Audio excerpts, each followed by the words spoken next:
Please silence. ప్రారంభించుకుందాం కార్యక్రమాన్ని. నిన్న SC వర్గీకరణ బిల్లు శాసనసభ శాసన మండలి రెండింటిలో ఏకగ్రీవంగా ఆమోదం పొందిన నేపథ్యంలో ఎంఆర్పిఎస్ వ్యవస్థాపక అధ్యక్షులు పద్మశ్రీ మందకృష్ణ మాలయ్య గారు ఈ ప్రెస్ మీట్ కార్యక్రమాన్ని నిర్వహిస్తున్నారు. ఈ ప్రెస్ మీట్లో తెలంగాణ క్రాంతిదళ్ వ్యవస్థాపక అధ్యక్షులు డాక్టర్ పృథ్వీరాజ్ యాదవ్, అలాగే సీనియర్ జర్నలిస్టు తెలంగాణ ఉద్యమకారుడు బీసీ నేత తెలంగాణ విఠల్ గారు, అలాగే బిఎంఆర్పిఎఫ్ వ్యవస్థాపక అధ్యక్షులు సీనియర్ జర్నలిస్ట్ సయ్యద్ ఇస్మాయిల్ గారు, అలాగే ఎంఆర్పిఎస్ ఉద్యమంలో సీనియర్ నాయకుడు ఎంఎస్పీ నాయకులు నరేంద్రబాబు మాదిగ, ఎంఆర్పిఎస్ జాతీయ అధికార ప్రతినిధి బుర్ర భిక్షపతి మాదిగ,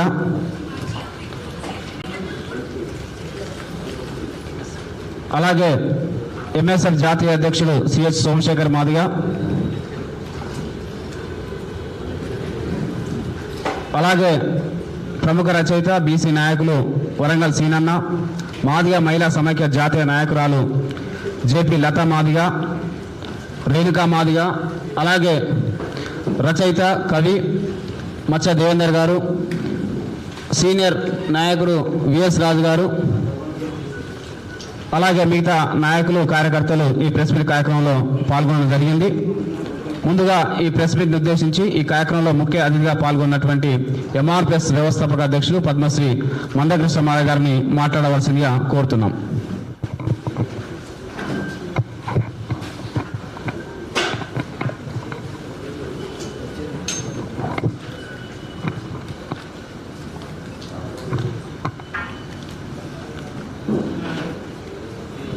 పాత్రికేయ, ప్రింట్ మరియు ఎలక్ట్రానిక్ మీడియా, సోషల్ మీడియా మిత్రులకు, సోదరి సోదరులకు ఉద్యమ నమస్సులు. ఈ ప్రెస్ మీట్లో ఎంఆర్పిఎస్ అనుబంధ విభాగాలతో పాటు గత 2-3 నెలలుగా ఉద్యమంలో చాలా కీలకమైన పాత్ర పోషించిన నా సోదరులు పృథ్వీరాజ్, విఠల్, ఇస్మాయిల్, తమ్ముడు వరంగల్ శ్రీను,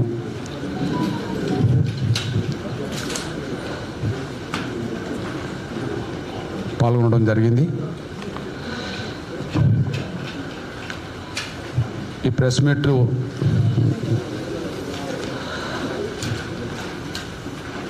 చాలా కీలకమైన ప్రెస్ మీట్ అనే విషయం మీ దృష్టికి తీసుకో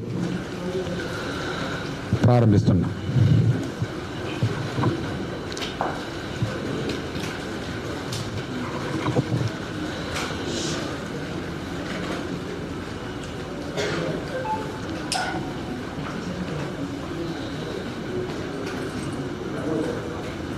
ప్లీజ్ నానా, ఎవరైనా సరే సెల్ స్విచ్ ఆఫ్ చేయండి, సైలెన్స్లో పెట్టండి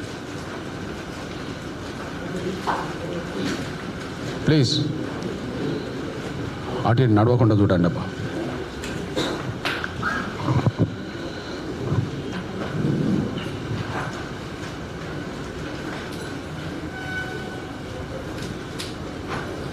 ఓకే,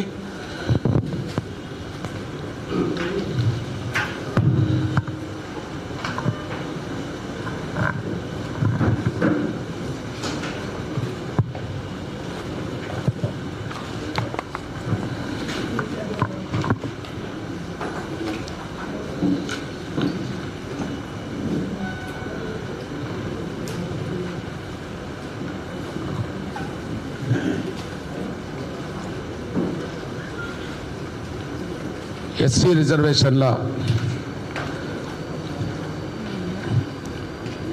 వర్గీకరణకు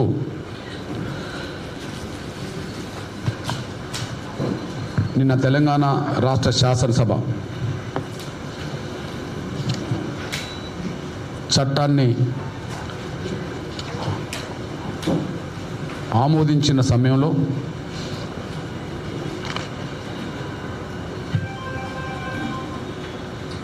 మూడు దశాబ్దాల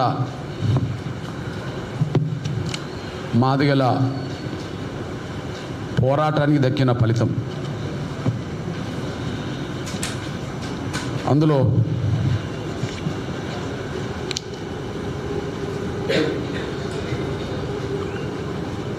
అమరుల త్యాగాలు,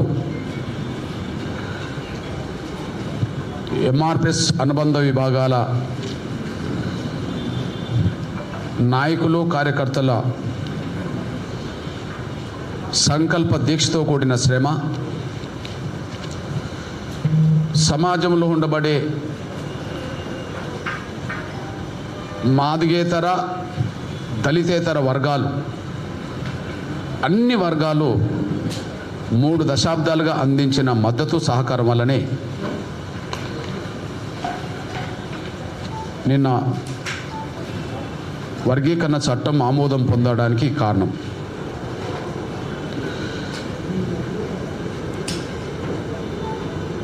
మళ్ళీ గుర్తు చేస్తున్నా, ఇది 3 దశాబ్దాల ఎంఆర్పిఎస్ పోరాట ఫలితం. నిన్న చట్టం, అందులో అమరుల త్యాగాలు ఉన్నాయి. 2 కార్యకర్తల, నాయకుల 3 దశాబ్దాల శ్రమ ఉంది. సమాజంలో ఉండబడే అన్ని వర్గాలకు సంబంధించిన మద్దతు ఈ విజయానికి కారణమైంది. అదే సమయంలో సుప్రీంకోర్టు తీర్పు ఆగస్టు 1న ఎస్సీ రిజర్వేషన్ల వర్గీకరణకు అనుకూలంగా రాకపోతే నిన్న తెలంగాణ రాష్ట్ర శాసనసభలో చట్టం వస్తుందని ఊహించలేము. నిన్న తెలంగాణ రాష్ట్ర శాసనసభలో చట్టం వస్తుందని ఊహించలేదు. సుప్రీంకోర్టు తీర్పు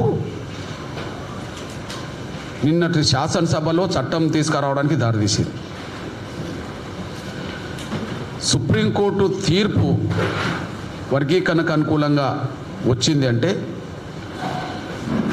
కేంద్ర ప్రభుత్వం సుప్రీంకోర్టులో ఎస్సీ వర్గీకరణకు అనుకూలంగా అఫిడవిట్ దాఖలు చేయడానికి కారణమైంది. కేంద్రం సుప్రీంకోర్టులో ఎస్సీ వర్గీకరణకు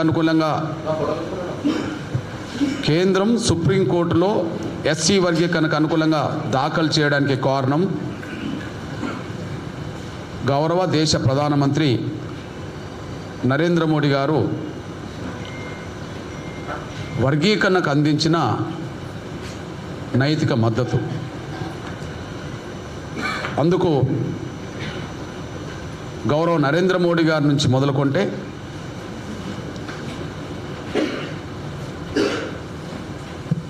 మాదిగలు నిర్వహించిన విశ్వరూప మహాసభకు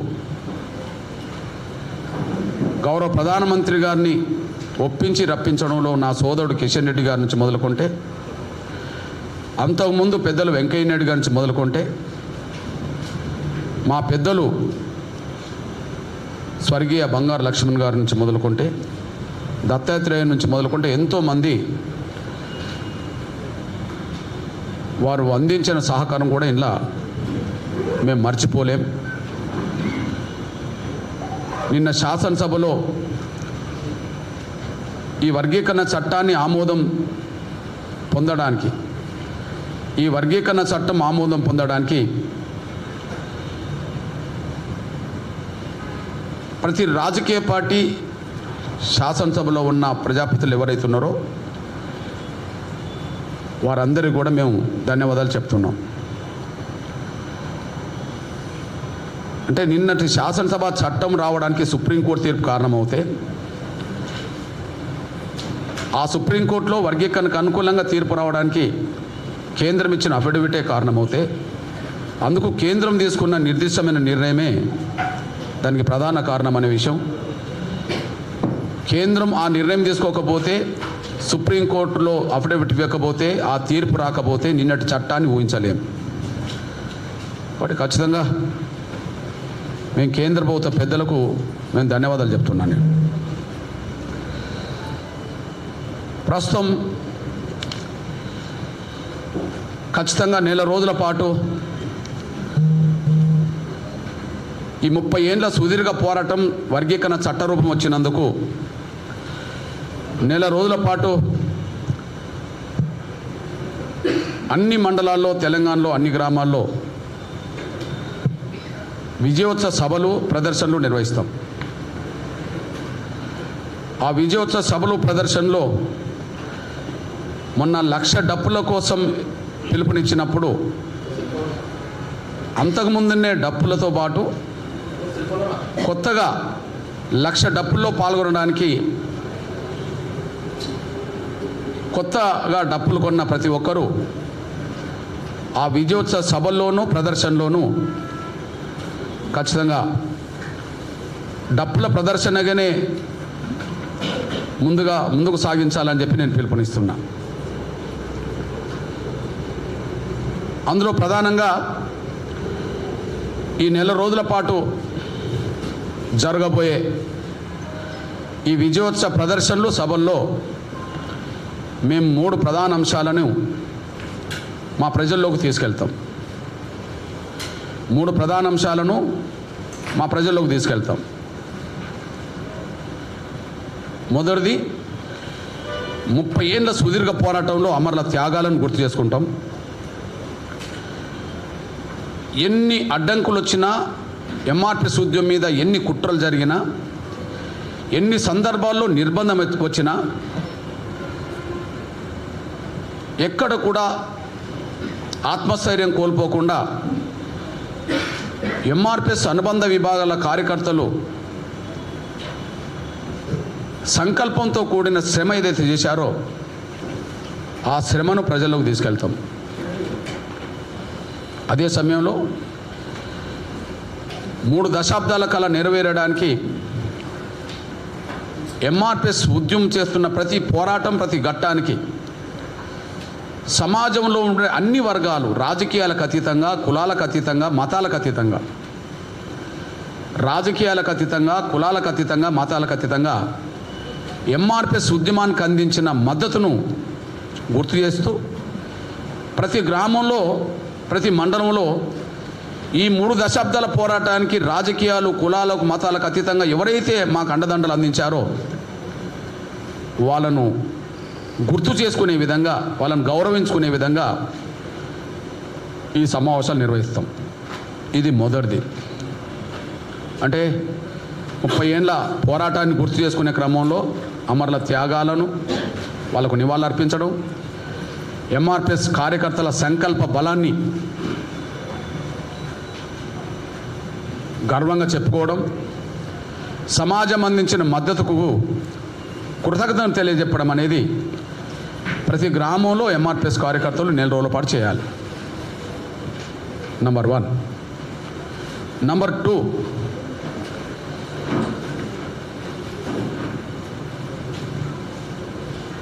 ఎస్సీ వర్గీకరణ అమలు జరగబోయే సమయంలో ఎస్సీ వర్గీకరణ చట్టం అమలుకు వస్తున్న దశలో ఆ వర్గీకరణ ఫలాలు మాదిగ బిడ్డలు, అదే సమయంలో వర్గీకరణ కోరుకున్న మాదిగేతర దళిత బిడ్డలు ఆ ఫలాలను అందుకునే విధంగా వాళ్ళను చైతన్యవంతులు చేయడం కోసం ముఖ్యంగా విద్యలో మరింత ముందుకు సాగాలని, ఆ విద్యలో నైపుణ్యాన్ని సాధించుకునే దిశగా, పెంపొందించుకునే దిశగా ముందుకు సాగాలని చెప్పి మా విద్యార్థులను, నిరుద్యోగులను అప్రమత్తం చేసే దిశగా,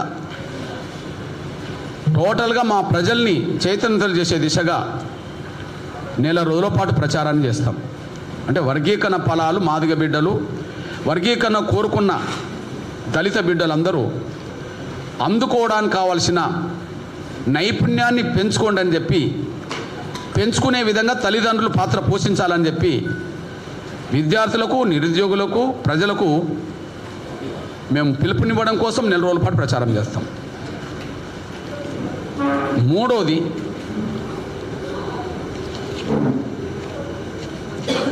ఎస్సీ వర్గీకరణ చట్టం తీసుకొస్తూనే వర్గీకరణ ఫలాలు మాదిగ బిడ్డలకు అందకుండా ఏ కుట్రలు జరిగినాయో ఆ కుట్రలను కూడా ప్రజల్లోకి తీసుకెళ్తాం. ఇది మూడో పాయింట్. ఇది ముఖ్యమైన పాయింట్ కూడా. వర్గీకరణ ఫలాలు మాదిగ బిడ్డలకు ఈ సంవత్సరం వెంటనే అందకుండా చేయడం కోసం చాలా కుట్రలు జరిగినాయి. ఆ కుట్రలను మా ప్రజల్లోకి తీసుకెళ్తాం. ఆ కుట్రలకు పాల్పడ్డది కాంగ్రెస్ ప్రభుత్వమే. ఆ కుట్రలకు శ్రీకారం చుట్టింది ముఖ్యమంత్రి. ఆ ముఖ్యమంత్రికి వత్తాసు పలికింది దామోదర నరసింహ. వీళ్ళ వల్ల వర్గీకరణ ఫలాలు మాదిగ బిడ్డలకు అందకుండా పోయినాయి.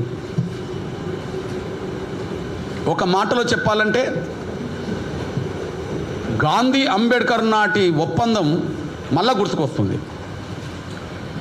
గాంధీ అంబేద్కర్ కాలం నాటి 1932 పూనా ఒడంబడిక మళ్ళా గుర్తుకొస్తుంది. గాంధీతో ఒప్పందం గుర్చుకున్న సమయంలో అంబేద్కర్ అన్న మాట నాకు టెంకాయలో ఉండబడే కొబ్బరి గాంధీ తీసుకొని ఉత్త చిప్ప నా చేతికి ఇచ్చిండని చెప్పి ఆయన ఆవేదన చెందడమే కాకుండా ఆయన జీవించినంత కాలం ఆ ఒప్పందం వల్ల జరిగిన నష్టం మాత్రమే గుర్తు చేసుకుంటూ పోయాడు. ఇప్పుడు వర్గీకరణ చట్టం మా చేతికి వచ్చినట్టే, కానీ చట్టం రాకముందే వేలాది ఉద్యోగ అవకాశాలు ఇప్పటికే మాలలకు రేవంత్ రెడ్డి దోచిపెట్టాడు. ఈ చట్టం నిన్న వచ్చింది. ఈ చట్టం రాకముందే వేలాది ఉద్యోగాలు మాలలకు రేవంత్ రెడ్డి గారు దోచిపెట్టాడు. మాలలతో కుమ్మక్కైన వెంకటస్వామి గారి కుటుంబంతో కుమ్మక్కైన మాదిగల పేరుతో రాజకీయ లబ్ధి పొందిన దామోదర నరసింహ కూడా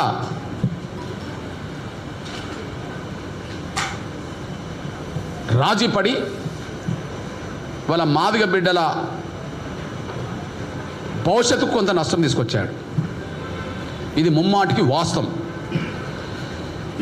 ఇప్పుడు వర్గీకరణ చట్టం తెచ్చినామని చెప్పి ఎంత గొప్పలు చెప్పుకున్నా చట్టం రాకముందు మా బిడ్డలకు ఏ నష్టం తీసుకొచ్చారో ఆ నష్టం ఇప్పుడు వెంటనే భర్తీ చేయడానికి అవకాశం లేదు. ఇప్పుడు ఉత్త చట్టం మా చేతిలో పెట్టి ఉద్యోగాలన్నీ వాళ్ళకి ఇంతకుముందే ఇస్తే ఇప్పుడు ఆ చట్టం ఇప్పుడు ఏ ఉద్యోగాలు ఇవ్వాలి? ఇప్పుడు ఆ చట్టం మాకు ఏ ఉద్యోగాలు ఇవ్వాలి? ఈ నేపథ్యంలో ఒక విషయాన్ని గుర్తు చేస్తున్నాను నేను.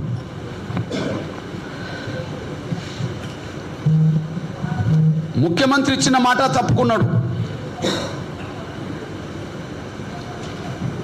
ప్రభుత్వం తీసుకున్న నిర్ణయాన్ని విస్మరించారు. ముఖ్యమంత్రి ఆగస్టు 1వ తారీఖు నాడు నిండు శాసనసభలో సుప్రీంకోర్టు తీర్పు వచ్చిన రోజే మాట్లాడుతూ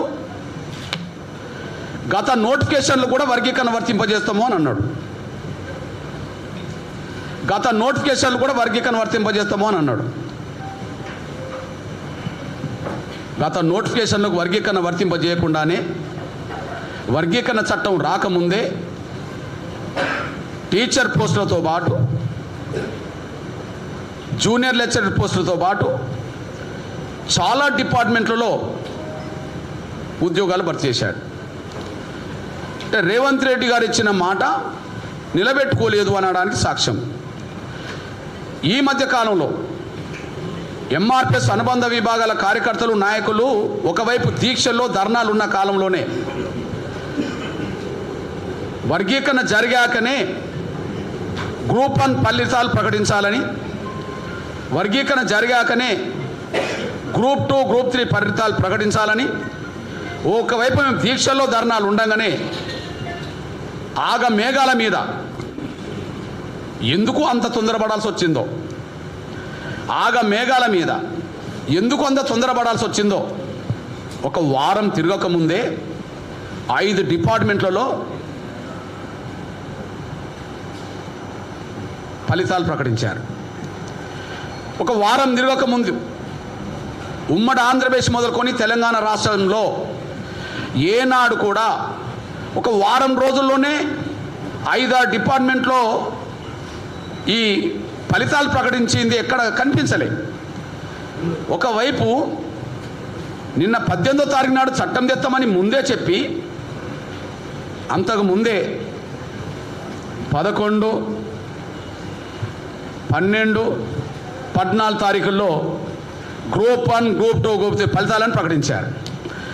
ఇంకొక 4 రోజుల్లో చట్టం వస్తుందని తెలిసినా కూడా ఆ చట్టం రాకముందే ఇంత తొందరగా చేయాల్సిన అవసరం ఎందుకు వచ్చింది అనే ప్రశ్నకు జవాబు లేదు. అంతకంటే ముఖ్యంగా ఒక మాట చెప్పుకుంటూ వచ్చారు. గతంలో నోటిఫికేషన్లు ఇచ్చినప్పుడు వర్గీకరణ లేదు కదా, గతంలో నోటిఫికేషన్లు ఇచ్చినప్పుడు వర్గీకరణ లేదు కదా. మరి గతంలో నోటిఫికేషన్ వచ్చినప్పుడు వర్గీకరణ లేనప్పుడు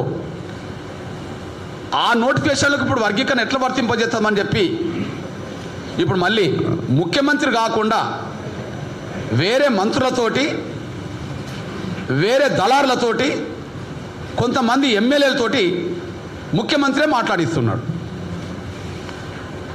మరి గత నోటిఫికేషన్లకు వర్గీకరణ లేనప్పుడు ఇప్పుడు ఎట్లా వర్గీకరణ వర్తింపజేస్తామని ఇప్పుడు మాట్లాడుతున్న వాళ్ళు, మరి ముఖ్యమంత్రి గత నోటిఫికేషన్లకు వర్గీకరణ వర్తింపజేస్తామని ఎందుకు హామీ ఇచ్చిండో వాళ్ళు అడుగుతలేరు, ఈయన చెప్పట్లేదు. వాళ్ళు అడుగుతలేరు, ఈయన చెప్పట్లేదు. ఒకవేళ గత నోటిఫికేషన్లు కూడా వర్గీకరణ వర్తింపజేయడం కుదరదు కదా అని సమాజం ఎవరని అనుకుంటే, గత నోటిఫికేషన్లకు వర్గీకరణ వర్తింపజేయడం ఇప్పుడు కుదరదు కదా అని చెప్పి ఎవరన్నా సమాజంలో ఇతర వర్గాలు అనుకుంటే, మరి కాంగ్రెస్ ప్రభుత్వాలు ఉన్నప్పుడే ఈ ద్వంద్వ విధానం ఎందుకు వస్తుంది? కాంగ్రెస్ ప్రభుత్వం ఉన్నప్పుడే ఈ ద్వంద్వ విధానం ఎందుకు వస్తుంది? మీకు ఒక విషయాన్ని గుర్తు చేస్తున్నాను నేను. తెలుగుదేశం ప్రభుత్వం ఉన్నప్పుడు గ్రూప్ 1 పోస్టులకు సంబంధించిన విషయంలో 2003 నవంబర్ 11న గ్రూప్ 1 పోస్టులకు నోటిఫికేషన్ జారీ చేశారు. 2003 తెలుగుదేశం ప్రభుత్వం ఉన్నది. గ్రూప్ 1 పోస్టులకు 116 పోస్టులకు నోటిఫికేషన్ ఇచ్చారు. అప్పుడు వర్గీకరణ ఉన్నది. కాంగ్రెస్ ప్రభుత్వం వచ్చినాక దాన్ని మళ్ళీ రివైజ్ చేస్తూ అదే నోటిఫికేషన్ని మళ్ళీ రెండోసారి ఇచ్చారు. అది జూన్ 6వ తారీఖు నాడు ఇచ్చారు 2004. అప్పటికీ వర్గీకరణ ఉన్నది. అంటే వర్గీకరణ ఉన్నప్పుడే 2 సార్లు నోటిఫికేషన్ జారీ చేశారు. వర్గీకరణ ఉన్నప్పుడే ఎగ్జామ్ కూడా జరిగింది, రద్దు కాలే. కానీ ఫలితాలు ప్రకటించే సమయానికి ఫలితాలు ప్రకటించే సమయానికి సుప్రీంకోర్టులో ఎస్సీ వర్గీకరణకు వ్యతిరేకంగా తీర్పు వచ్చింది. మరి సుప్రీంకోర్టులో ఎస్సీ వర్గీకరణకు అనుకూలంగా తీర్పు రాకముందే నోటిఫికేషన్లు వర్గీకరణకు అనుకూలంగా వచ్చినప్పుడు, పరీక్షలు కూడా అందుకు అనుగుణంగా జరిగినప్పుడు సుప్రీంకోర్టు తీర్పును అడ్డం పెట్టి మరి వర్గీకరణ లేకుండా ఎట్లా ఫలితాలు ప్రకటించారు? సుప్రీంకోర్టు తీర్పు వర్గీకరణకు వ్యతిరేకంగా వచ్చిందని చెప్పి సుప్రీంకోర్టు తీర్పును అడ్డం పెట్టి వర్గీకరణ లేకుండా ఎట్లా ఆనాడు కాంగ్రెస్ ప్రభుత్వం, వైఎస్ రాజశేఖర్ గారి ప్రభుత్వం ఎట్లా ఫలితాలు ప్రకటించింది వర్గీకరణ లేకుండా? సుప్రీంకోర్టు తీర్పుకు సంబంధం లేదు కదా. నోటిఫికేషన్లు వచ్చినప్పుడు వర్గీకరణ రద్దు కాలేదు కదా. పరీక్షలు రాసినప్పుడు వర్గీకరణ రద్దు కాలేదు కదా. ఫలితాలు రాకముందు వర్గీకరణ రద్దు అయితే మరి ఫలితాలు వర్గీకరణ రద్దు చేసే ఇచ్చారుగా. మరి అది ఇప్పుడు ఎందుకు వర్తించదు? ఇప్పుడు నోటిఫికేషన్లు ఇచ్చినప్పుడు వర్గీకరణ లేకపోవచ్చు, పరీక్షలు రాసేటప్పుడు వర్గీకరణ లేకపోవచ్చు, కానీ ఫలితాలు ప్రకటించకముందే సుప్రీంకోర్టు తీర్పు వర్గీకరణకు అనుకూలంగా వచ్చింది కదా. ఫలితాలు ప్రకటించకముందే సుప్రీంకోర్టు తీర్పు ఆగస్టు 1నే వచ్చింది కదా. మరి సుప్రీంకోర్టు తీర్పును ఆసరా చేసుకొని గతంలో సుప్రీంకోర్టు తీర్పు వల్లనే గత నోటిఫికేషన్లకు వర్తింపజేయలేకుండా వర్గీకరణ రద్దు చేసినాం కనుక ఇప్పుడు గత నోటిఫికేషన్లు వర్గీకరణ లేకపోయినా ఇప్పుడు సుప్రీంకోర్టు తీర్పు వర్గీకరణకు అనుకూల తీర్పు ఇచ్చింది కాబట్టి దానికి అనుగుణంగా గ్రూప్ 1 పరీక్షల ఫలితాలు కూడా వర్గీకరణకు అనుకూలంగా ప్రకటిస్తామని ఎందుకు నిర్ణయం తీసుకోలే? అంటే అప్పుడు కాంగ్రెస్ ప్రభుత్వం ఉన్నది, ఇప్పుడు కాంగ్రెస్ ప్రభుత్వం ఉన్నది. అప్పుడు నోటిఫికేషన్లు వచ్చినప్పుడు వర్గీకరణ ఉన్నది, కానీ ఫలితాలు ప్రకటించే సమయానికి వర్గీకరణ లేదు, ఫలితాలు వర్గీకరణ లేకుండా ప్రకటించారు. ఇప్పుడు సుప్రీంకోర్టు తీర్పు రాకముందు నోటిఫికేషన్లు వర్గీకరణ లేకుండా ఇచ్చిండ్రు, కానీ సుప్రీంకోర్టు తీర్పు వచ్చినాక వర్గీకరణకు అనుకూలంగా ఫలితాలు ప్రకటించలేదు, వర్గీకరణ లేకుండా ఫలితాలు ప్రకటించారు. అంటే అప్పుడు కాంగ్రెస్ ప్రభుత్వం మాలల ఒత్తిడికి తలొగ్గి వర్గీకరణ అమలు చేయలేదు. నోటిఫికేషన్లు వర్గీకరణకు అనుకూలంగా వచ్చినప్పుడు కూడా, పరీక్షలు కూడా వర్గీకరణకు అనుకూలంగా సందర్భంగానే జరిగినప్పుడు కూడా కానీ మాలల ఒత్తిడికి తలొగ్గి అప్పుడు సుప్రీంకోర్టు తీర్పును అమలు చేయించుకున్నారు. 116 పోస్టులు అప్పుడు సుప్రీంకోర్టు తీర్పును అమలు చేయించుకున్నారు. కానీ ఇప్పుడు అదే సుప్రీంకోర్టు తీర్పును అమలు కాకుండా అడ్డుపడ్డారు. అప్పుడు కాంగ్రెసే, ఇప్పుడు కాంగ్రెసే, అప్పుడు కాంగ్రెసే, ఇప్పుడు కాంగ్రెసే. అప్పటికిప్పటి తేడిందంటే అప్పుడు 116 మాత్రమే గ్రూప్ 1 పోస్టులు. ఇప్పుడు కేసీఆర్ నోటిఫికేషన్ ఇచ్చేటప్పుడు 503, ఇప్పుడు 60 పెంచి 563 అయినాయి. ఈ 563 అంటే మన జీవితకాలంలో అంత పెద్దగా మళ్ళీ మనం చూస్తామా? మనం మరొక 5 ఏళ్లలో మనం చూస్తామా? మనం 10 ఏళ్లలో అంత పెద్ద నోటిఫికేషన్ మనం చూస్తామా? చూడలేం. అంటే ఇప్పుడు చట్టం మా చేతికి వచ్చింది, కానీ గ్రూప్ 1లో మాకు రావాల్సిన అవకాశాలు రాకుండా పోయినాయి కదా. ఇప్పుడు చట్టం మా చేతికి వస్తుందేమో, గవర్నర్ ఆమోదంతో జీవో వస్తుందేమో, అయితే మాకు ఆ గ్రూప్ 1 పోస్టులో మాకు న్యాయం జరుగుతుందా?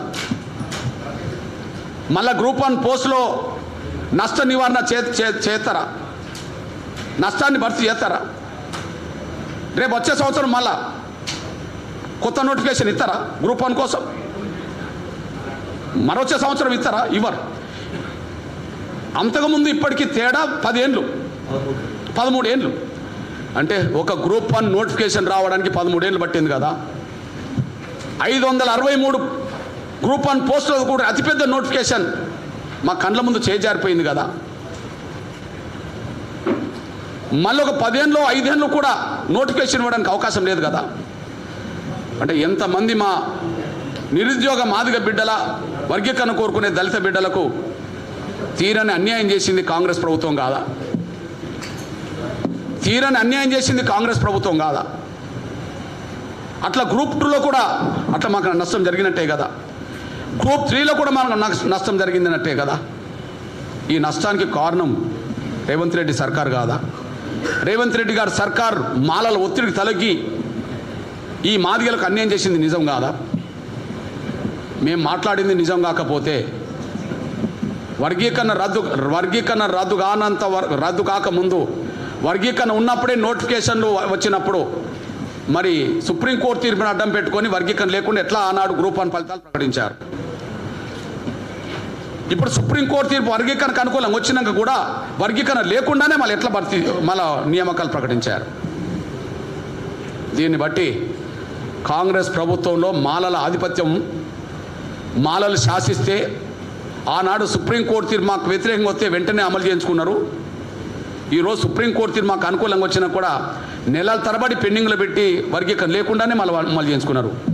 కాంగ్రెస్ పార్టీలో, కాంగ్రెస్ ప్రభుత్వంలో మాలల ఆధిపత్యానికి రేవంత్ రెడ్డి గారు తలొగ్గి ఒక 10 ఏళ్ళు మా బిడ్డలు గ్రూప్ 1 స్థాయికి ఎదగకుండా చేయడానికి కుట్ర జరిగింది.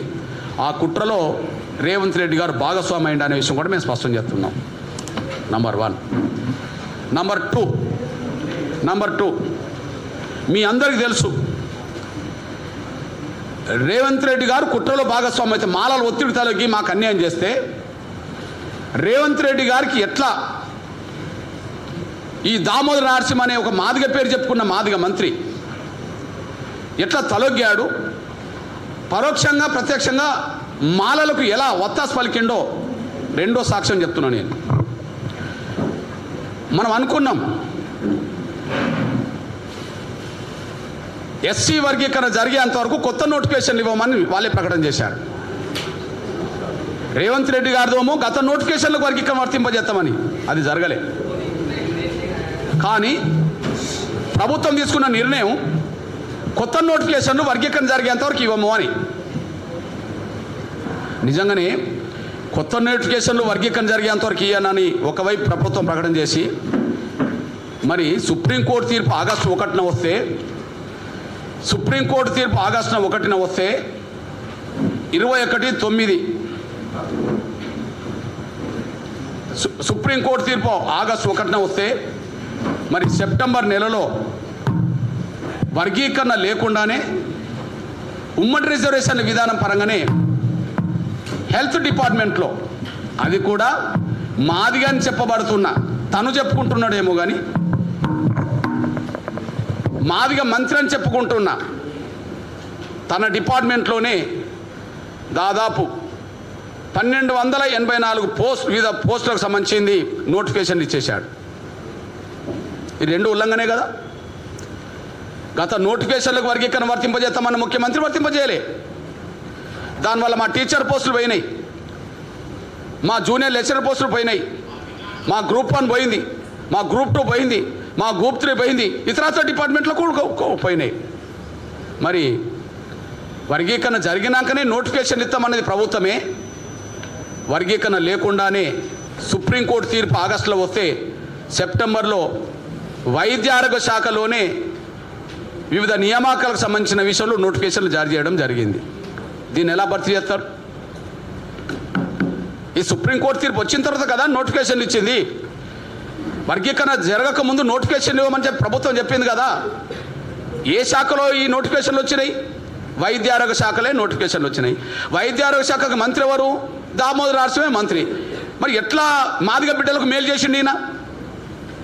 మాదిగ బిడ్డలకు, వర్గీకరణ కోరుకునే బిడ్డలకు దగా చేసినట్టే కదా. తెలవదా ఈయనకు? వర్గీకరణ జరిగేంత వరకు నోటిఫికేషన్ ఇవ్వమని చెప్పిన ప్రభుత్వంలో భాగస్వామి కదా, మాదిగల కోటలో వచ్చిన మంత్రి కదా. ఎట్లా నోటిఫికేషన్ ఇచ్చాడు వర్గీకరణ లేకుండా? ఇవాళ వీళ్ళు నీతులు చెప్తున్నారు,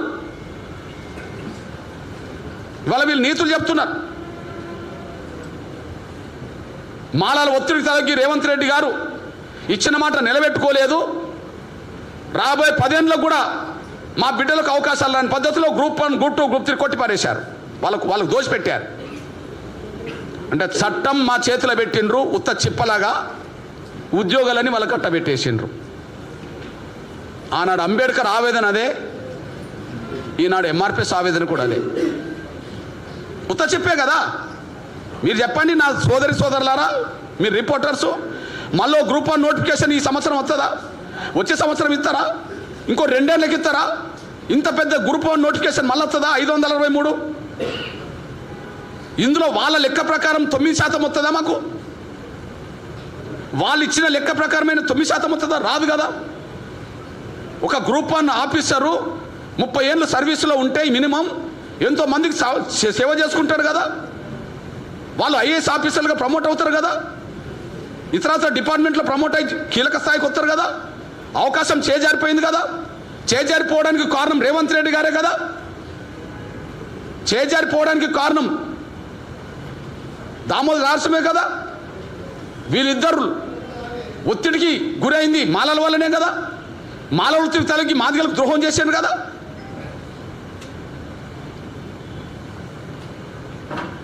ఈ విషయంలో ఖచ్చితంగా మా ప్రజల్లోకి తీసుకెళ్తాం. ఈ విషయాన్ని మళ్ళీ చెప్తున్నాం, ఇది మా వచ్చిన చట్టం మా పోరాట విజయం. వీళ్ళ దయాదక్షిణ వల్ల రాలే. రేవంత్ రెడ్డి గారి ఇంటి నుంచి మాకేం దోషిపెట్టలే.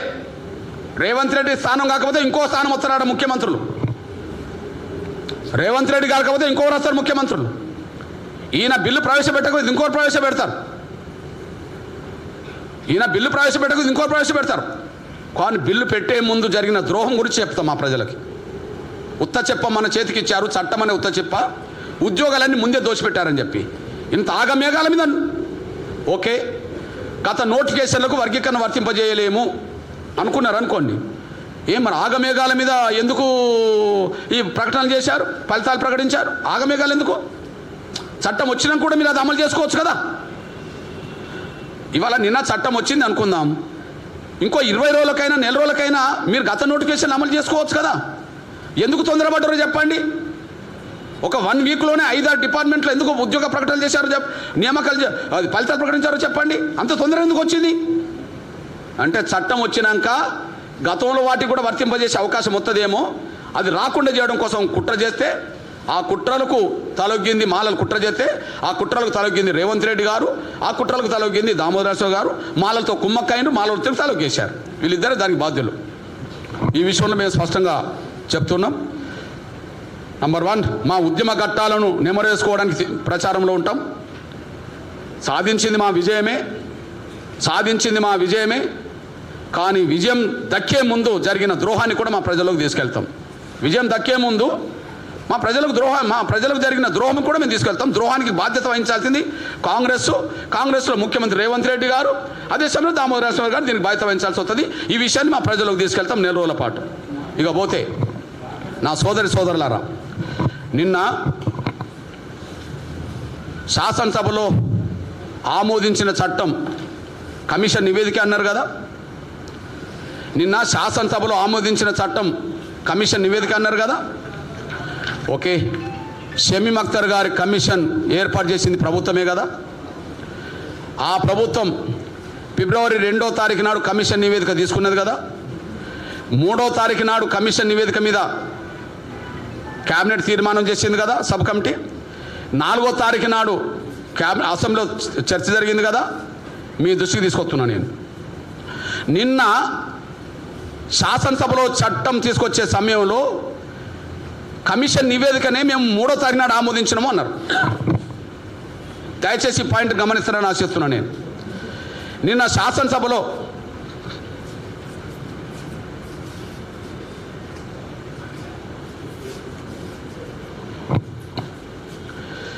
శాసనసభలో బిల్లు ప్రవేశపెట్టిన మంత్రి దామోదర నరసింహ ఏం ప్రకటన చేసిండు? కమిషన్ నివేదికనే మేము అమలు చేస్తున్నాము అని అన్నారు. కమిషన్ నివేదికను ఆమోదించింది ఎప్పుడు? అదే చెప్పిండు, ఫిబ్రవరి 3, 4వ తారీఖు నాడు ఆమోదించిండు. ఆమోదించిన దాని ప్రకారమే చట్టాన్ని రూపొందించారు.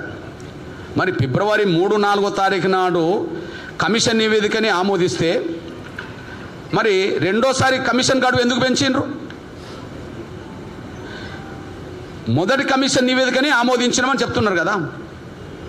ఫిబ్రవరి 3, 4వ తారీఖు నాడు ఇచ్చిన కమిషన్ నివేదికని ఆమోదించామని చెప్తున్నారు కదా. మరి ఫిబ్రవరి 19వ తారీఖు నాడు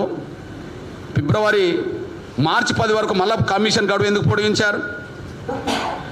రెండోసారి కమిషన్ ఏ నివేదిక ఇచ్చింది? రెండోసారి కమిషన్ షమీమ్ అఖ్తర్ గారు కమిషన్ ఏ నివేదిక ఇచ్చింది? ఆ నివేదికను ఏం అధ్యయనం చేసిండ్రు? ప్రజలకు ఎందుకు తెలియజెప్పట్లేదు? మీరు మొదలిచ్చిన కమిషన్ నివేదికనే క్యాబినెట్ ఆమోదించిందే ఇవాళ చట్టం తీసుకొస్తే అసలు రెండోసారి కమిషన్ గడువు ఎందుకు పొడిగించిండ్రు? ఆ కమిషన్ ముందు మేము ఇచ్చిన వినతి పత్రాలకు విజ్ఞప్తులకు కమిషన్ ఏం సూచన చేసింది? ఆ సూచన మీద క్యాబినెట్ మళ్ళీ ఏ నిర్ణయం తీసుకున్నదని చెప్పాల్సింది ప్రభుత్వమే కదా. ఇంతవరకు చెప్పలేదు కదా. అంటే మీరు మభ్యపెట్టడం కోసమే రెండోసారి కమిషన్ గడువు పొడిగించారు. కానీ మీరు కమిషన్ ముందొచ్చిన వినతి పత్రాలు ఏంది, విజ్ఞప్తులు ఏందనే విషయం కమిషన్ పరిశీలించడానికి మీరు అవకాశం ఇవ్వలేదని, మీరు కూడా పరిశీలించడానికి సిద్ధంగా లేరనే విషయం మీరు ఫాల్స్ ప్రిస్టేజ్కి వెళ్ళి ఈ ముఖ్యమంత్రి రేవంత్ రెడ్డి, ఈ దామోదర నరసింహ ఫాల్స్ ప్రిస్టేజ్కి వెళ్ళి ఇప్పుడు కమిషన్ రెండోసారి మళ్ళీ నివేదిక లేదన్న మళ్ళీ సరిచేయమంటే మనం శాసనసభ కమిటీ, మంత్రివర్గ ఉపసంఘం, క్యాబినెట్ తప్పు చేసినట్టు అవుతుంది. కాబట్టి మనం ఆ తప్పును ఒప్పుకోవద్దు. కాబట్టి అంతకుముందుదే మనం ఆమోదిద్దామని చెప్పి రెండోసారి ఇచ్చిన కమిషన్ నివేదికను తుంగలో దొక్కేశారు. అంటే ఫాల్స్ ప్రెస్టేజ్కి వెళ్ళారు. లేకపోతే రెండోసారి కమిషన్ ముందు ఏ అభిప్రాయాలు వచ్చినాయో, కమిషన్ రెండోసారి ఏ నివేదిక సమర్పించిందో బయట పెట్టాలి కదా. బయట పెట్టలేదు, ఫాల్స్ ప్రెస్టేజ్కి వెళ్ళారు వీళ్ళు. బయట పెట్టలేదు, ఫాల్స్ ప్రెస్టేజ్కి వెళ్ళారు. ఇప్పుడు మీ అన్నగా, మీ సోదరుడిగా ఒక విజ్ఞప్తి చేస్తున్నా నేను. అవును, కమిషన్ నివేదిక బయటకు వచ్చిన కాడ నుంచి అందులో లోపాలు ఉన్నాయనే మాట మేము మొదటి నుంచి వస్తున్నామా లేదా? ఇప్పుడు కాదు కదా మేము చెప్పుకుంటూ వస్తున్నది. కమిషన్ నివేదికలో లోపాలు ఉన్నాయి, ఉద్దేశపూర్వకంగా పొరపాట్లు జరిగినాయి అని చెప్పుకుంటూ వచ్చినామా లేదా? అది ముఖ్యమంత్రి గారికి వినతిపత్రం ఇచ్చామా లేదా? రేవంత్ రెడ్డి గారికి వినతిపత్రం ఇచ్చామా లేదా? ఇచ్చింది 11వ తారీఖు నాడు. అదే రోజు sub committee chairman Uttam Kumar Reddy గారిని కలిసి చెప్పినామా లేదా? చెప్పాము. ఆ తర్వాత కమిషన్ మళ్ళీ పునరుద్ధరించబడ్డదా లేదా? పునరుద్ధరించబడ్డది. ఇప్పుడు మరి కమిషన్ పునరుద్ధరించబడ్డ సమయంలో మీకు విజ్ఞప్తి చేస్తున్నది ఏంటంటే, అసలు షెడ్యూల్ కులాల వర్గీకరణ విషయంలో రెండో కమిషన్ నివేదికను మీరు ఎందుకు పరిగణలోకి తీసుకోలేదు? రెండో కమిషన్ నివేదికను పరిగణలోకి తీసుకున్నప్పుడు ఎందుకు గడువు పొడిగించిండ్రు? మళ్ళీ మా అభిప్రాయాలు చెప్పుకోమని చెప్పి ఎందుకు అవకాశం ఇచ్చిండ్రు? షమీ అఖ్తర్ గారికి మేము వినతి పత్రం ఇచ్చాం. ఆ వినతి పత్రంలో ఎక్కడెక్కడ లోపాలు జరిగినాయో చెప్పడం కూడా జరిగింది. అందులో ప్రధానంగా 3 గ్రూపులు ఉంటే 3 గ్రూపుల అసంతృప్తులు ఉన్నాయనే విషయం, 3 గ్రూపులు మీరు కేటాయిస్తే ఆ 3 గ్రూపుల్లో అన్యాయం జరిగిన వర్గాలు ఉన్నాయనే విషయం గుర్తు చేశాం. ఆ గుర్తు చేసింది ఎంత కరెక్టో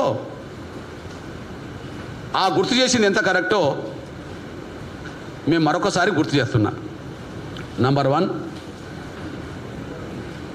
మొదటి గ్రూప్లో అత్యంత వెనుకబడ్డ వాళ్ళని చెప్పి మీరే చెప్తూ, అంతకుముందు అత్యంత డెవలప్ అయిన కులాల నుంచి ఎందుకు తీసుకొచ్చి అన్నగలిపారు అనే ప్రశ్న ఉత్పన్నమైంది. మేము ఉత్పన్నం చేశాం. రెండో గ్రూప్లో అంతకుముందు మొదటి గ్రూప్ కేటాయించిన జనాభా, అత్యంత డెవలప్ అయిన 3వ గ్రూప్ కేటాయించిన జనాభాలో మధ్యస్థంగా ఉండబడే మాదిగలకు కేటాయించిన జనాభా అభివృద్ధి చెందిన జనాభా కంటే ఎక్కువ ఎందుకు తీసుకుంటారని చెప్పి మాదిగలుగా మేము ప్రశ్నించాం. మూడోది, 1,11,000 బుడగ జంగాలను 1% ఇచ్చి గ్రూపుకు చేసినప్పుడు 1,33,000 ఉన్న మా నేతకాని వాళ్ళకు ఎందుకు ప్రత్యేక గ్రూప్ కేటాయించలేదని చెప్పి 3వ గ్రూప్లో సమస్యలు వచ్చింది. మా పర్సెంటేజ్ తగ్గించే ప్రయత్నం చేసిందని మేము చెప్పాము. కూర్పులో శాస్త్రీయత లేదు, పర్సెంటేజ్ కేటాయించడంలో శాస్త్రీయత లేదని చెప్పి మేము ముందు నుంచి చెప్పుకుంటూ వచ్చాం. మేము చెప్పింది ఎంత వాస్తవమో అదే అంశాన్ని బీజేపీ నాయకత్వం నిన్న శాసనసభలో ఈ లోపాలు ఉన్నాయి, మీరు సరిచేస్తారా లేదా అని అడిగినరా లేదా?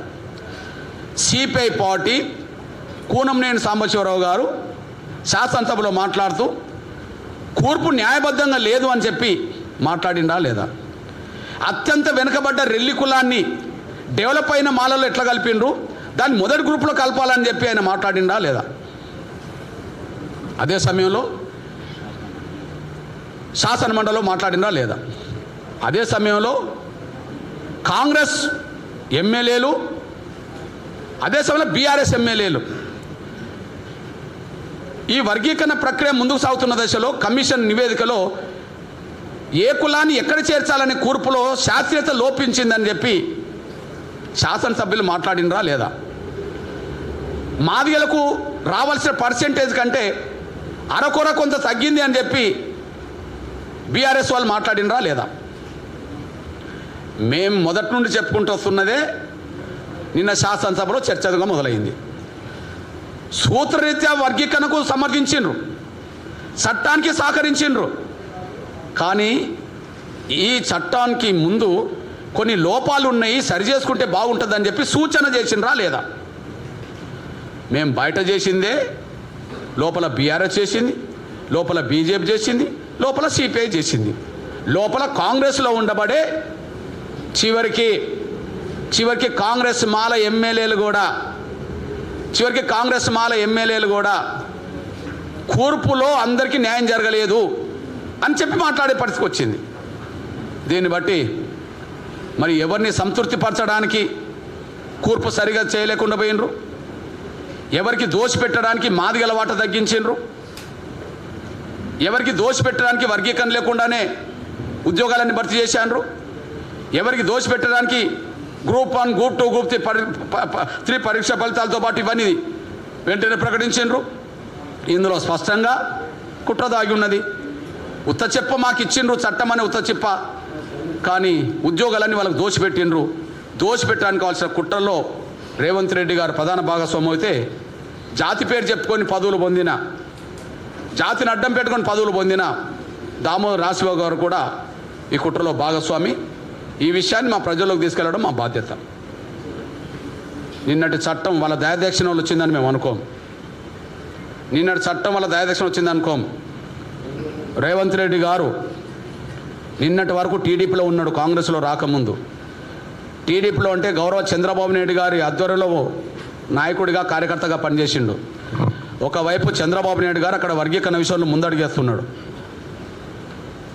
ఒకవైపు చంద్రబాబు నాయుడు గారు ఆంధ్రప్రదేశ్లో వర్గీకరణ ముందడుగుతున్నాడు. ఆయనకు ఈయనకు తేడా ఏంటంటే ఆయన ఇచ్చిన మాట నిలబెట్టుకునే కాడ 99% ఉన్నాడు.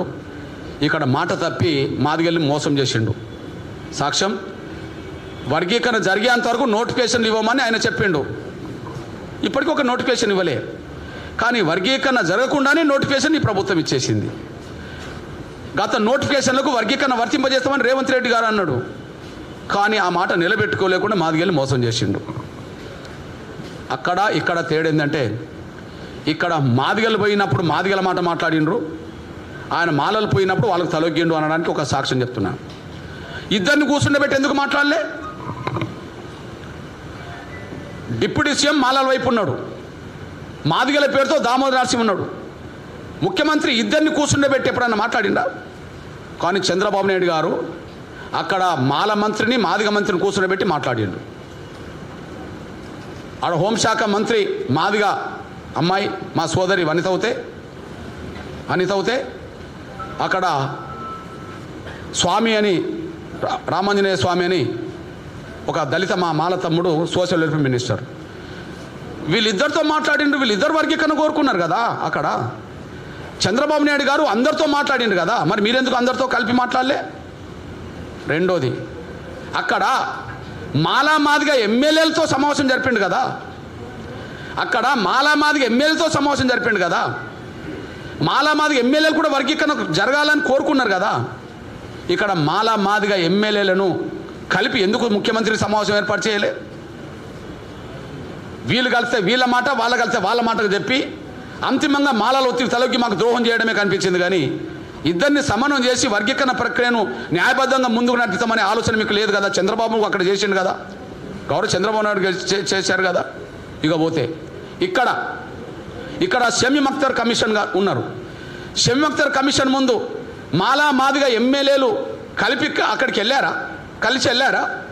కానీ అక్కడ గౌరవ రాజీవ్ రంజన్ మిశ్రా గారు 2 సార్లు మాలా మాదిగ ఎమ్మెల్యేలతో సమావేశం ఏర్పాటు చేశాడు. 2 సందర్భాల్లో మాలా మాదిగ ఎమ్మెల్యేలపై వర్గీకరణ కోరుకుంటూ వినతి పత్రాలు ఉమ్మడికి ఇచ్చేశారు. అక్కడ అందరినీ కలుపుకొని, అందరి సలహాలు తీసుకొని, అందరి సూచనలతో వర్గీకరణ ప్రక్రియను ఘర్షణ లేకుండా ముందుకు తీసుకెళ్ళిండు. మీ దృష్టికి తీసుకొచ్చే విషయం ఏంటంటే, నేను తెలంగాణ రాష్ట్రంలో తెలంగాణ గడ్డ మీద ఉన్నా, కానీ ఉమ్మడి ఆంధ్రప్రదేశ్లో ఎస్సీ వర్గీకరణ అమలు కోసం ఉద్యమం మొదలుపెట్టింది ఎక్కడ? ఆంధ్రప్రదేశ్ ప్రాంతంలో, ప్రకాశం జిల్లాలో. ఓకే, మాదిగలతో పోల్చుకుంటే మాలలు ఎక్కువ ఉన్నది ఎక్కడ? ఆంధ్రలో. అందుకని అక్కడ 6.5 మాదిగలకు వస్తే 7.5 మాలలకు వచ్చింది. మాలలు ఎక్కువనే కదా. అంటే ఆంధ్ర రాష్ట్రంలో, ఆంధ్ర ప్రాంతంలోనే ఎంఆర్పీఎస్ ఉద్యమం మొదలైంది. వర్గీకరణ వ్యతిరేక శక్తులు ఎక్కువ ఉన్నది కూడా అక్కడనే. వర్గీకరణకు వ్యతిరేకంగా మాల మహానాడుకు నాయకత్వం వహించింది కూడా అక్కడి నుంచే. మరి వర్గీకరణకు వ్యతిరేకమైన మాలలు ఎక్కువ రాష్ట్రంలో చంద్రబాబు నాయుడు గారు మాదిగల్ని కూర్చుండబెట్టి వాళ్ళ సలహాలు తీసుకొని, వాళ్ళ సూచనలు తీసుకొని, అక్కడ ఎలాంటి భిన్నాభిప్రాయాలు ఘర్షణ పెరగకుండా సమస్య పరిష్కారానికి ఆయన చొరవ తీసుకున్నాడు. ఇక్కడ మాదిగలు ఎక్కువ ఉన్న ప్రాంతంలో, మాలలు తక్కువ ఉన్న రాష్ట్రంలో కనీసం మాలా మాదిగలను కూర్చుని పెట్టుకొని వర్గీకరణ ప్రక్రియను ఒప్పించి మెప్పించి భిన్నాభిప్రాయాలు లేని పద్ధతిలో పరిష్కరించడానికి ఏమైనా ప్రయత్నం చేసిండంటే చంద్రబాబు నాయుడు గారు అక్కడ చాలా న్యాయబద్ధంగా ముందుకు సాగిపోతున్నాడు. మొన్ననే కేబినెట్ తీర్మానం జరిగింది, రేపు శాసనసభలో తీర్మానం జరగబోతుంది, ప్రక్రియ ఆయన ముందుకు నడిపించబోతున్నాడు. అక్కడికంటే ఇక్కడనే భిన్నాభిప్రాయాలు ఎక్కువ ఉన్నాయి, అక్కడికంటే ఇక్కడనే ఘర్షణ వాతావరణం ఇప్పటికి ఉన్నది. అక్కడ మాత్రం మాలలు ఎక్కువ ప్రాంతంలో, మాలలు ఎక్కువ రాష్ట్రంలో మాత్రం భిన్నాభిప్రాయాలు కనుమరుగవుతున్నది, ఘర్షణ కనుమరుగవుతున్నది. అందరు కలిసి వర్గీకరణ కోరుకునే కాడికి అక్కడికి వచ్చేసారు. అక్కడ అందరు కలిసి వర్గీకరణ కోరుకునే రావడానికి కారణం చంద్రబాబు నాయుడే. ఇక్కడ అందరినీ ఒక దగ్గరికి తీసుకురాకపోవడం రేవంత్ రెడ్డి గారి వైఫల్యమైన విషయం కూడా స్పష్టంగా ఇక్కడ రుజువు అవుతుంది అనే విషయం కూడా మీ దృష్టికి నేను తీసుకొస్తున్నాను. నేను ఈ నేపథ్యంలోనే గౌరవ చంద్రబాబు నాయుడు గారు ప్రభుత్వం తీసుకునే నిర్ణయాల్లో ఎంత ఆచితూచి ముందుకెళ్తున్నాడో ఒక విషయం చెప్తున్నాను నేను. అక్కడ మేము 1% కాదు, 0.5% కూడా నష్టపోలే. ఆంధ్రప్రదేశ్లో 0.5% కూడా నష్టపోలే. ఎగ్జాంపుల్ చెప్తున్నాను నేను. అక్కడ ABCD ఉండే, ఇప్పుడు ABC అవుతుంది. అక్కడ ABCD ఉమ్మడి ఆంధ్రప్రదేశ్లో ఉండే 2 గ్రూపులు ఉండడానికి కారణం అక్కడ ఏ గ్రూపు రెల్లి ప్రజలు అక్కడనే ఎక్కువ మంది ఉన్నారు, వాళ్ళకి 1% ఇచ్చారు. B గ్రూపుకు ఇప్పుడు 6.5% వచ్చింది. C గ్రూపుకు మాలలకు అప్పుడు C గ్రూపే, ఇప్పుడు C గ్రూపే 7.5 వచ్చేసింది. D గ్రూప్ లేదు. మరి D గ్రూప్ 1% ఏమైంది ఇక్కడ గమనించాలి. D గ్రూప్ అనేది ఆది ఆంధ్రలో 1% ఏమైంది అన్నప్పుడు D గ్రూప్ కాడ మాలా మాది ఎమ్మెల్యేలు కూర్చొని MRPS సూచనలు కూడా చేసిన తర్వాత కమిషన్ ముందుకు, ప్రభుత్వం ముందుకు ఒక అభిప్రాయంతో వెళ్ళాడు. ఈస్ట్ వెస్ట్ గోదావరి జిల్లాలో ఉన్న ఆదివాంధ్రులు మాలలు, చిత్తూరు, కడప, నెల్లూరు, ప్రకాశం జిల్లాల, గుంటూరు జిల్లాలో ఉండబడే ఆది ఆంధ్రులు మాదిగ. అంటే ఆది ఆంధ్రుల పేరుతోటే మాలలు ఉన్నారు, మాదిగలు ఉన్నారు. కాబట్టి ఆ 1%ను సగం మాలలకు కలిపి సగం మాదిగలు కలిపారు. అంటే 6 రావాల్సింది D గ్రూప్లో సగం రావడం వల్ల 6.5 మాదిగలకు అయింది.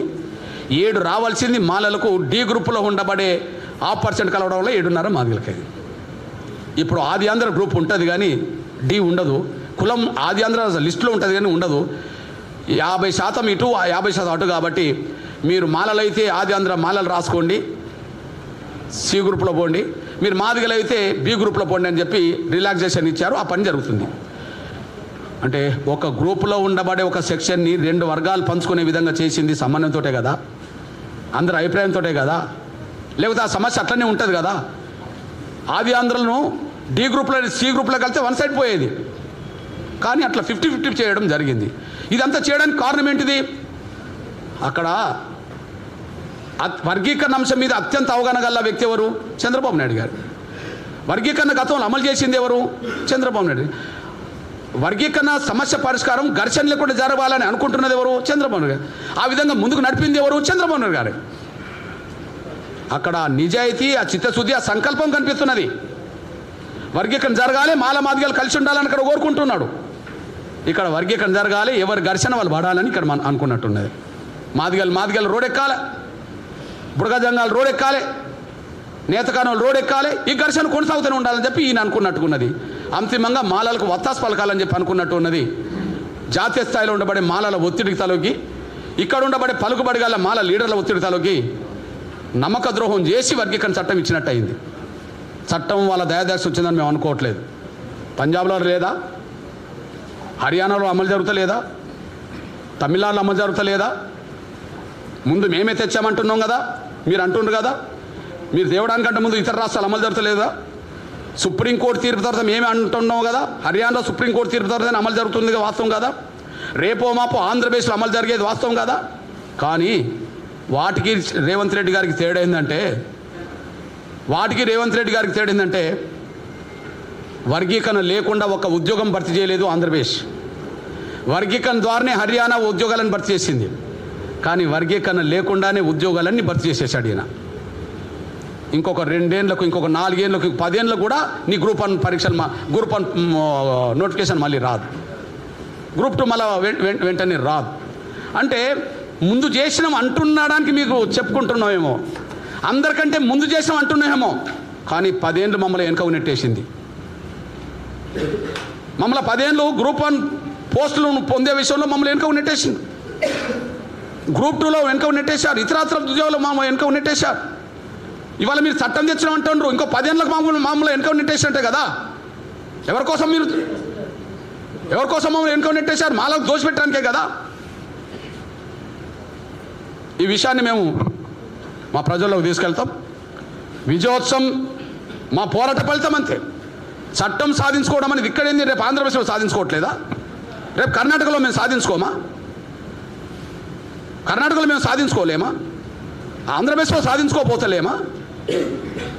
ఇక్కడ మీరు చట్టం తీసుకొచ్చామని చెప్పుకోవడం కాదు, చట్టం రావడానికి ఎంత మోసం జరిగిందో అది చెప్తాం మేము.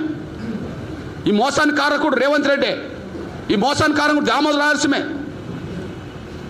మళ్ళీ చెప్తున్నాం, ఎవరెవరైతే వర్గీకరణకు అడ్డు తగులుతూ ఈ మోసానికి పాల్పడ్డ ప్రయత్నం చేశారో వాళ్ళను రాబోయే రోజుల్లో ఏ ఎమ్మెల్యేలో మా వర్గీకరణకు అడ్డు తగులుతూ బహిరంగ సభలు పెట్టారో, ఏ ఎమ్మెల్యేలు మా వర్గీకరణకు అడ్డు తగులుతూ మా బిడ్డలకు న్యాయం జరగకుండా కుట్రలు చేసి గ్రూప్ 1 ఫలితాలు ప్రకటించుకున్నారో, గ్రూప్ 2 ఫలితాలు ప్రకటించుకున్నారో, గ్రూప్ 3 ఫలితాలు ప్రకటించుకున్నారో, వర్గీకరణ లేకుండానే ఏ టీచర్ పోస్ట్ అయితే భర్తీ చేయమని చెప్పి రేవంత్ రెడ్డిని ఒత్తిడి తీసుకొచ్చారో వాళ్ళను వర్గీకరణ జరిగినాక కూడా ప్రధాన శత్రువులుగానే భావిస్తాం.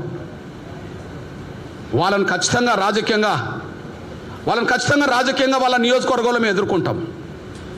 ఆ పేర్లు మాకు తెలుసు, వాళ్ళు ఎవరో మా జాతికి తెలుసు. సుప్రీంకోర్టు తీర్పు వచ్చిన తర్వాత ఎవరైతే వర్గీకరణకు అడ్డు తగులుతూ సభలు పెట్టారో, అందులో ఏ ఎమ్మెల్యేలు భాగస్వాములు అయినరో, ఎవరెవరు కుట్రలు చేసిండ్రో, మా బిడ్డలకు ఉద్యోగాలు రాకుండా ప్రయత్నాలు చేసిండ్రో, ఎవరెవరు రేవంత్ రెడ్డి మీద, దామోదర్ మీద ఒత్తిడి తీసుకొచ్చి వాళ్ళకు అనుకూలంగా మలుచుకున్నారో వాళ్ళ పేర్లు మాకు తెలుసు, వాళ్ళెవరో మా జాతికి తెలుసు.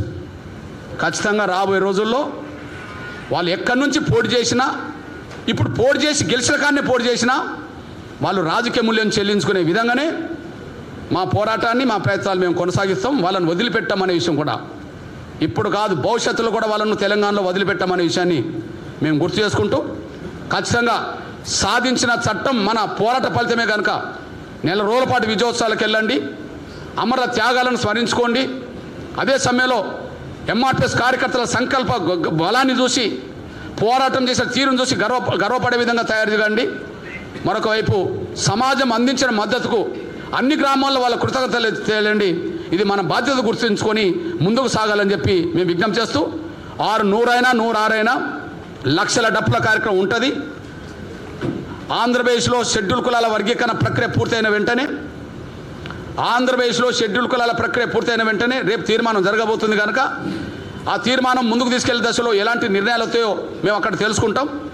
ఏదైనా గౌరవ ముఖ్యమంత్రి చంద్రబాబు నాయుడు గారు ఇక్కడ రేవంత్ రెడ్డి గారితో పోల్చుకుంటే 100కు 1,00,000 రెట్లు బెటర్గా ప్రతి విషయంలో అందరితో పంచుకుంటుండు, అందరినీ సమానం చేస్తున్నాడు. మాలాంటి వాళ్ళని కూడా అభిప్రాయాలు పరిగణలో తీసుకుంటున్నాడు. ఘర్షణ లేని విధంగా సమస్య పరిష్కారానికి ముందుకెళ్తున్నాడు. ఎవరికి అన్యాయం జరిగిన పద్ధతిలో సమస్య పరంగా ముందుకెళ్తున్నాడు. రేవంత్ రెడ్డితో పోల్చుకుంటే 1,00,000 రెట్లు మాకు చంద్రబాబు నాయుడులో మాదిగ జాతి శ్రేయభిలాషిగా మాకు స్పష్టంగా కనిపిస్తున్నాడు. సుప్రీంకోర్టు తీర్పే ప్రధాన కారణం వర్గీకరణ రావడానికి. దానికి ప్రధాన కారణం గౌరవ నరేంద్ర మోడీ గారు. ఆయన నుంచి మొదలుకుంటే చంద్రబాబు వరకు మేము కృతజ్ఞతగా ఉంటాం, మేము అండదండలు అందిస్తాం. రేవంత్ రెడ్డి గారు చివరి నిమిషంలో చేసిన మోసం, అందుకు కుమ్మక్కైన దామోదర్ సంబంధించిన విషయం మా ప్రజలకు తీసుకెళ్తాం. ఏదేమైనా భవిష్యత్ ప్రయాణంలో మరింత శక్తివంతమైన పాత్ర పోషిస్తాం. రాబోయే రోజుల్లో ఈ నెల రోజుల ప్రయాణం అయిపోయిన తర్వాత రాబోయే రోజుల్లో ఎస్సీలకు, బీసీలకు, మైనార్టీలకు, అగ్రకులాల పేదలకు, మహిళలకు, అదే సమయంలో వృద్ధులకు, వితంతులకు, వికలాంగులకు, ఈ సమాజంలో అణిచివేత గురవుతున్న ప్రతి వర్గానికి అండగా నిలబడే విధంగా ఐక్య ఉద్యమాలకు మేము సిద్ధమవుతాం. ఈ నెల రోజుల్లోనే అందుకు సంబంధించిన ప్రణాళిక కూడా రూపొందించుకుంటామనే విషయం కూడా గుర్తు చేస్తూ ముగిస్తున్నాను. ధన్యవాదాలు. ప్లీజ్.